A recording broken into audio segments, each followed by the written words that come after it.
So, there's a new conversation taking shape in British politics, and it's one that's becoming harder to ignore. As speculation grows around Andy Burnham's political future, Mehdi Hasan and Shehab Khan take a closer look at whether the mayor of Greater Manchester has what it takes to lead the country.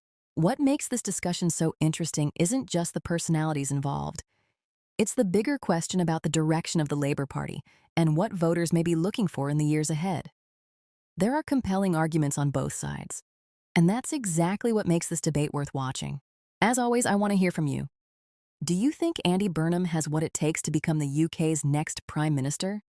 Or is there someone else better suited for the role? Share your thoughts in the comments below. And if you enjoy balanced UK political commentary, be sure to like, subscribe, and let's get straight into it. Andy Burnham becoming the 7th Prime Minister in 10 years. Andy Burnham is now the Prime Minister of the UK. Former Mayor of Manchester, just got elected to Parliament, and he's immediately turned up in Parliament and got the top job. Keir Starmer quit.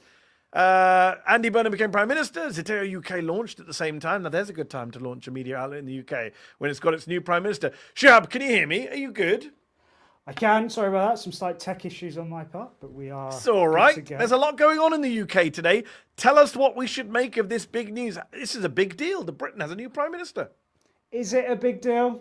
We've had you guys have got used to it. Yeah, this is not particularly surprising given that we've had 7 Prime Ministers in just over 10 years. It's almost sadly become part of the norm. It's not supposed to be that way. Usually when a Prime Minister gets elected, they stay in office for, you'd expect at least a term. That's not really been the case. But Andy Burnham is now the Prime Minister. When we launched Zeteo UK, he wasn't even an MP. When we soft launched, I should say. So it's been quite a very quick turnaround. He ran in the recent by-election. He won the recent by-election. But look, he was on the steps of Downing Street today. He delivered his very first address as Prime Minister. It was very different to what we'd seen before. But he did point out the fact that it has been an unusual time in British politics.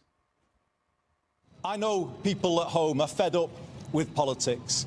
I hear you. And I want to be honest with you. We have not been good enough. And we need to be better. We will be. We will make this moment a circuit breaker for Britain. So, a circuit breaker for Britain, he says.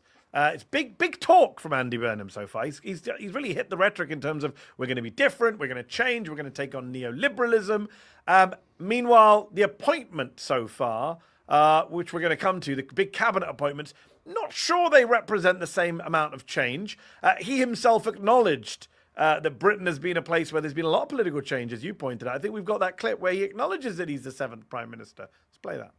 I am acutely conscious that I am the 6th person in the last 10 years to walk up this street. The 7th Prime Minister since 2016. Making this a moment for reflection and new resolution. Big question then. Are we going to get an 8th Prime Minister anytime soon? We shouldn't. Given the amount of support that Andy Burnham has at the moment, you would expect that he is able to cling on for at least a little while. We're not due an election for a while. He's got at least 2 or 3 years in him. He's said he's not going to call a snap election, so he should be in place for a little while. The question is now going to be how much time he is actually given. I think weirdly, he doesn't actually have very long to start delivering because of how much change we've seen, because of how quickly things have been piling up for the British government in particular. Successive governments have not been given a lot of time to actually deliver. He's not got long before those questions start being asked. And look, there were even some briefings yesterday and the day before that some who were sort of more positive towards Keir Starmer, more pro-Keir Starmer, were talking about potentially challenging the Prime Minister soon. So we'll see. This is an interesting time for the UK Labour Party, for the UK. I suspect that if he doesn't make progress very quickly, people have short attention spans in politics in general. Social media has made everything much quicker. And then you have a country like the UK where Liz Truss couldn't outlast a lettuce. I don't think he has a honeymoon like other prime ministers may have. Keir Starmer didn't have a honeymoon. We should remind everyone at home that the man won a landslide election victory, one of the biggest Labour landslides in history, and yet he's gone in 2 years. Absolutely. Look, it's literally 2 years ago that he was walking up that street, the same street he was on just a few hours ago, where people were waving flags, and we were talking about the fact that he had delivered one of the largest landslide victories that the Labour Party had seen ever. And within 2 years, the Labour Party and the MPs have decided that, quite frankly, they don't have confidence in him. They don't believe he is the right person to be leading their party. And it's because the polls have turned on him so fast. And it's an indication of how quickly things can change. It's also an indication of how normal it has become in the United Kingdom to change political leader. This was not really the case before. Yep. You usually stuck with your party leader for a while. The Tories started this. Labour had clearly decided that, yeah, you know, we can do the same. They've got rid of Keir Starmer. They've now gone for Andy Burnham. He wasn't an MP a couple of months ago. He's now the Prime Minister. The pressure will now be on for him to deliver, and whether he can or not will define his time in office. We haven't seen this huge jump in the polls for Labour. They're not miles ahead now they've got a new leader. They've slightly closed the gap on reform in Nigel Farage. Labour MPs will be waiting to see whether Andy Burnham, who's been viewed as this sort of king over the water, this messiah who's coming back to save the party, whether or not he can actually deliver. Point out that he spoke, I just saw there in the two clips we played, without a lectern, without a podium. Keir Starmer, as he left today, did speak from a podium, from notes. He wasn't the greatest of speakers. I've always struggled to understand how he was Director of Public Prosecutions as a barrister. You would think lawyers would be really good at speaking, and Keir Starmer's never been a great... He probably uses notes quite a lot.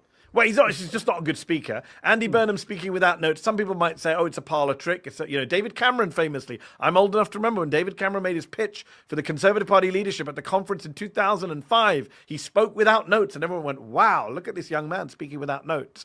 On the one hand, it is superficial. It's not about, it doesn't tell us anything about what his policy agenda is going to be, how strong or decisive a leader he's going to be. On the other hand, as you and I have discussed before, communications are vitally important in an era where Elon Musk is funding lots of people who hate you, he's got an algorithm that's turning people against you at a time when the right-wing press is as anti-Labour as it's always been. It's useful to have a leader who can actually defend its record. I'm here in the US where Joe Biden and Kamala Harris were both not great communicators. Biden was very old and Kamala Harris was very wooden and relied on her notes a little bit too much. Do centre-left parties need people who can actually talk like normal people and communicate with normal people? Look, you mentioned the examples in the United States. In the United Kingdom, we've got Nigel Farage, who usually does not use notes when he delivers speeches, is very natural, he answers questions when approached by members of the public, and clearly it's working in the polls. His party is polling very well. Keir Starmer is not like that. You mentioned today when he was delivering his farewell address in Downing Street, he was reading off his notes, as he always does. It's a little bit more wooden. It's a little bit more stiff. Andy Burnham didn't do that. We are in a world where personality politics in particular is very powerful. We're in this social media age where your ability to communicate matters more than ever before. We've seen it with Donald Trump. We've seen it with Zohra Mamdani. Those who are able to actually talk, who are actually able to engage, who are actually able to feel human tend to do a lot better. And that is what Andy Burnham is supposed to be good at. That is one of the main reasons why MPs have decided to go with him. It's because he has that skill that Keir Starmer didn't have. And so far, I was doing a panel on BBC Newsnight the other day, and David Yellen, the former editor of The Sun, described him as Britain's first social media prime minister. And he basically is. He's the first time we've got someone who is really personable and is able to use social media and able to interact with people on a more human level. We haven't had that from Keir Starmer. Although he's not a young leader, I should point out he's older than me, which makes him old. If you're older than me, you're old. And he's got a lot of experience as well. He's been in Westminster for a long time. I know he's taken a little gap and he's gone away to Manchester, but before that he was serving as an MP, he was a minister under Gordon Brown, he served in the cabinet. He's got a long, extensive experience in British politics. The man will know what he's doing when it comes to Westminster. So we don't just have a new Prime Minister in the UK today, we have a whole new cabinet. And that's what makes this conversation so fascinating.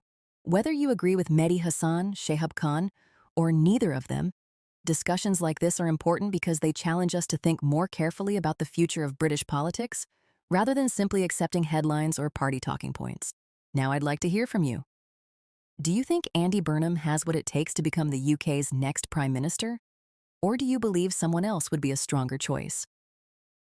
Share your thoughts in the comments below, and if you enjoyed this discussion, don't forget to like the video, subscribe, and help us reach 100,000 subscribers. We're getting closer every day, and we appreciate your support. Thanks so much for watching, and I'll see you in the next one.